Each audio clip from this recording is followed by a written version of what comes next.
नमस्कार दोस्तों। आज है 23 अप्रैल 2026 और हम बताने जा रहे हैं आज की मायावती जी से जुड़ी 10 बड़ी खबरें। लेकिन आज की सबसे बड़ी खबर यह है कि क्या मोदी जी ने मायावती के लिए बड़ी कह दी है, जिससे पूरे राजनीति में हड़कंप मच गया है। अब इसकी पूरी जानकारी क्या है आपको आगे पता चलेगी, इसलिए वीडियो को पूरा देखें। और अगर आप बाबा साहब भीमराव अंबेडकर जी को मानते हैं तो अभी चैनल को सब्सक्राइब कर लीजिए। तो अब शुरू करते हैं। पहली बड़ी खबर, मायावती ने हाल ही में संगठन को मजबूत करने पर जोर देते हुए पार्टी के जिला और सेक्टर स्तर के पदाधिकारियों के साथ बैठक की। इस बैठक में उन्होंने साफ कहा कि 2027 के विधानसभा चुनाव को ध्यान में रखते हुए अभी से बूथ स्तर तक तैयारी शुरू करनी होगी। उन्होंने यह भी निर्देश दिया कि पुराने कार्यकर्ताओं को फिर से सक्रिय किया जाए और नए युवाओं को जोड़ने पर फोकस बढ़ाया जाए।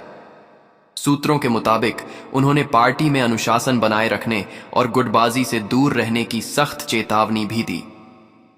दूसरी बड़ी खबर, बहुजन समाज पार्टी की राष्ट्रीय अध्यक्ष के तौर पर मायावती ने दलित वोट बैंक को फिर से मजबूत करने के लिए कई सामाजिक कार्यक्रमों की रूपरेखा तैयार की है। हाल की बैठकों में उन्होंने दलित बस्तियों में लगातार संपर्क अभियान चलाने का निर्देश दिया है। इसके तहत छोटे छोटे जनसंवाद कार्यक्रम आयोजित किए जाएंगे, जहां पार्टी के नेता सीधे जनता से जुड़ेंगे और उनकी समस्याओं को सुनेंगे। तीसरी बड़ी खबर, मायावती ने अपने हालिया बयान में केंद्र और राज्य सरकार की नीतियों पर निशाना साधा है। उन्होंने बेरोजगारी, महंगाई और कानून व्यवस्था को लेकर चिंता जताई और कहा कि इन मुद्दों पर जनता के बीच जाकर आवाज उठाई जाएगी। उनके इस बयान को 2027 चुनाव से पहले राजनीतिक माहौल बनाने की रणनीति के तौर पर देखा जा रहा है। चौथी बड़ी खबर, मायावती ने पार्टी के अंदर टिकट वितरण को लेकर भी बड़ा संकेत दिया है। उन्होंने कहा कि इस बार टिकट केवल उन्हीं लोगों को मिलेगा जो जमीनी स्तर पर सक्रिय हैं और जनता के बीच उनकी पकड़ मजबूत है। उन्होंने साफ कर दिया कि पैराशूट उम्मीदवारों को मौका नहीं दिया जाएगा, जिससे पार्टी में मेहनती कार्यकर्ताओं का मनोबल बढ़ा है। पांचवी बड़ी खबर, बहुजन समाज पार्टी के विस्तार को लेकर मायावती ने दूसरे राज्यों में भी संगठन को मजबूत करने की योजना बनाई है। खास तौर पर मध्य प्रदेश, राजस्थान और पंजाब में पार्टी को फिर से खड़ा करने की कोशिश तेज की जा रही है। इसके लिए वहां के स्थानीय नेताओं के साथ लगातार बैठकें हो रही हैं और नई रणनीति तैयार की जा रही है। छठी बड़ी खबर, मायावती ने हाल ही में अपने एक बयान में साफ किया कि पार्टी फिलहाल किसी भी बड़े गठबंधन की जल्दबाजी में नहीं है। उन्होंने कहा कि बहुजन समाज पार्टी अपनी ताकत पर चुनाव लड़ने की रणनीति बना रही है। हालांकि उन्होंने यह भी संकेत दिया कि चुनाव के समय परिस्थिति के हिसाब से फैसले लिए जा सकते हैं, लेकिन अभी प्राथमिकता संगठन को मजबूत करना है। सातवीं बड़ी खबर, मायावती ने सोशल मीडिया पर भी सक्रियता बढ़ाने के निर्देश दिए हैं। पार्टी के आईटी सेल को खास तौर पर मजबूत किया जा रहा है ताकि युवा वोटर्स तक सीधा पहुंच बनाई जा सके। डिजिटल कैंपेन, वीडियो मैसेज और ग्राउंड रिपोर्ट को सोशल प्लेटफॉर्म्स पर तेजी से फैलाने की रणनीति तैयार की जा रही है। आठवीं बड़ी खबर, बहुजन समाज पार्टी के अंदर बड़े स्तर पर समीक्षा बैठकें जारी हैं, जिसमें पिछले चुनावों में हुई कमजोरियों पर चर्चा की जा रही है। मायावती ने साफ कहा है कि जिन क्षेत्रों में पार्टी का प्रदर्शन कमजोर रहा, वहां नए चेहरे उतारे जाएंगे और संगठन में बदलाव किए जाएंगे। इससे यह संकेत मिलता है कि पार्टी इस बार बड़े बदलाव के मूड में है। नौवीं बड़ी खबर, मायावती ने कानून व्यवस्था और दलित अत्याचार के मामलों पर कड़ा रुख अपनाते हुए कहा है कि पार्टी इन मुद्दों को लेकर सड़क से लेकर सदन तक आवाज उठाएगी। उन्होंने कार्यकर्ताओं को निर्देश दिया कि वे ऐसे मामलों में तुरंत सक्रिय होकर पीड़ितों की मदद करें और प्रशासन पर दबाव बनाएं। आने वाले समय में मायावती बड़े जनसभाओं और रैलियों की तैयारी में भी जुट गई हैं। पार्टी सूत्रों के अनुसार उत्तर प्रदेश के कई जिलों में बड़े स्तर पर रैलियों की योजना बनाई जा रही है, जिसमें वे खुद जनता को संबोधित करेंगी।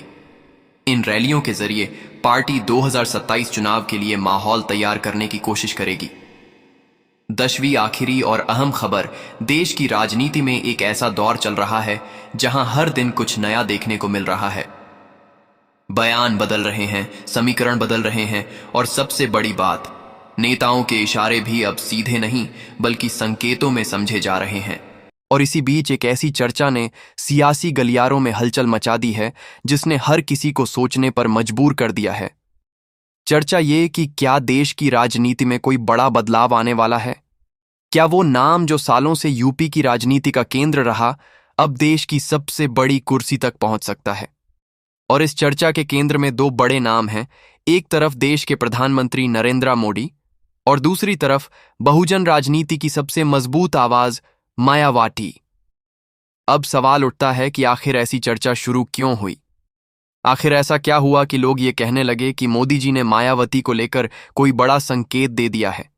दरअसल पिछले कुछ समय से जिस तरह से राजनीतिक बयानबाजी हो रही है, उसमें एक खास बदलाव देखा गया है। जहां पहले सीधा टकराव होता था, वहीं अब कुछ मामलों में संयम और रणनीतिक चुप्पी दिखाई दे रही है।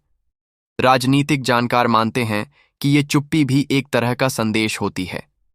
और जब बात मायावती जैसी नेता की हो, जो अपने फैसलों के लिए जानी जाती हैं, तो हर छोटी चीज भी बड़ी खबर बन जाती है। बहुजन समाज पार्टी को लेकर भी पिछले कुछ समय में कई बड़े बदलाव देखने को मिले हैं। पार्टी लगातार अपने संगठन को मजबूत करने में लगी है, बूथ स्तर तक तैयारी की जा रही है, और सबसे खास बात, मायावती खुद हर छोटी बड़ी रणनीति पर नजर रख रही हैं। अब अगर हम इस पूरे मामले को गहराई से समझें, तो एक बात साफ होती है कि देश की राजनीति में गठबंधन और समीकरण कभी भी बदल सकते हैं। इतिहास गवाह है कि जो नेता कल तक विरोध में थे, वही आज साथ भी आ सकते हैं, और इसी संभावना ने इस चर्चा को और हवा दी है।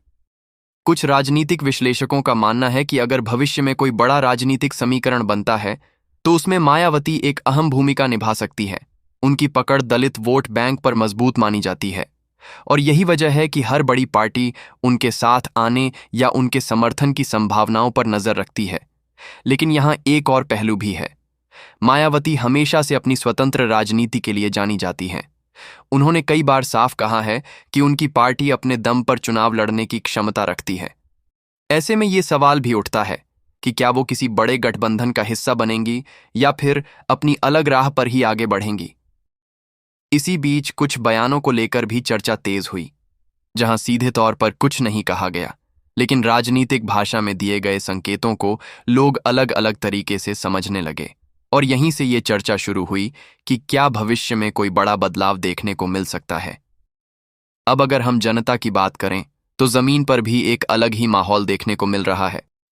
कई जगहों पर लोग मायावती की वापसी की चर्चा कर रहे हैं, खासकर उन इलाकों में जहां बहुजन समाज पार्टी का मजबूत आधार रहा है। वहां कार्यकर्ता भी काफी सक्रिय नजर आ रहे हैं। सोशल मीडिया पर भी ये मुद्दा तेजी से ट्रेंड कर रहा है। लोग अलग अलग राय दे रहे हैं। कुछ इसे एक नई संभावना के तौर पर देख रहे हैं, तो कुछ इसे सिर्फ एक अफवाह मान रहे हैं। लेकिन इतना जरूर है कि इस चर्चा ने मायावती को एक बार फिर राष्ट्रीय राजनीति के केंद्र में ला दिया है। अब बात करते हैं रणनीति की। अगर किसी भी नेता को प्रधानमंत्री पद तक पहुंचना है, तो उसके लिए सिर्फ लोकप्रियता ही नहीं, बल्कि मजबूत राजनीतिक गणित भी जरूरी होता है। और मायावती इस गणित को समझने में माहिर मानी जाती हैं। उन्होंने पहले भी कई बार ऐसे फैसले लिए हैं जिन्होंने सबको चौंका दिया। यही वजह है कि जब भी उनका नाम किसी बड़े पद के लिए सामने आता है, तो लोग इसे हल्के में नहीं लेते, बल्कि इसके पीछे की संभावनाओं को समझने की कोशिश करते हैं। लेकिन यहां फिर वही बात आती है, क्या वाकई ऐसा कुछ होने वाला है, या फिर ये सिर्फ एक राजनीतिक चर्चा है जो समय के साथ खत्म हो जाएगी? इसका जवाब अभी किसी के पास साफ नहीं है। राजनीति में कुछ भी स्थायी नहीं होता। जो आज असंभव लगता है, वो कल हकीकत भी बन सकता है। और यही वजह है कि इस तरह की चर्चाएं हमेशा दिलचस्प होती हैं। एक तरफ मोदी जी का मजबूत नेतृत्व, दूसरी तरफ मायावती का अनुभव और उनका अपना वोट बैंक। अगर कभी ये दोनों समीकरण किसी एक दिशा में जाते हैं, तो देश की राजनीति में एक बड़ा बदलाव देखने को मिल सकता है। लेकिन अभी के लिए इसे एक संभावना, एक चर्चा और एक राजनीतिक विश्लेषण के तौर पर ही देखना सही होगा, क्योंकि जब तक कोई आधिकारिक बयान या ठोस कदम सामने नहीं आता, तब तक इसे सच मान लेना सही नहीं होगा। फिर भी ये कहना गलत नहीं होगा कि मायावती आज भी देश की राजनीति में एक ऐसी ताकत है जिनको नजरअंदाज नहीं किया जा सकता, और आने वाले समय में उनका रोल और भी बड़ा हो सकता है।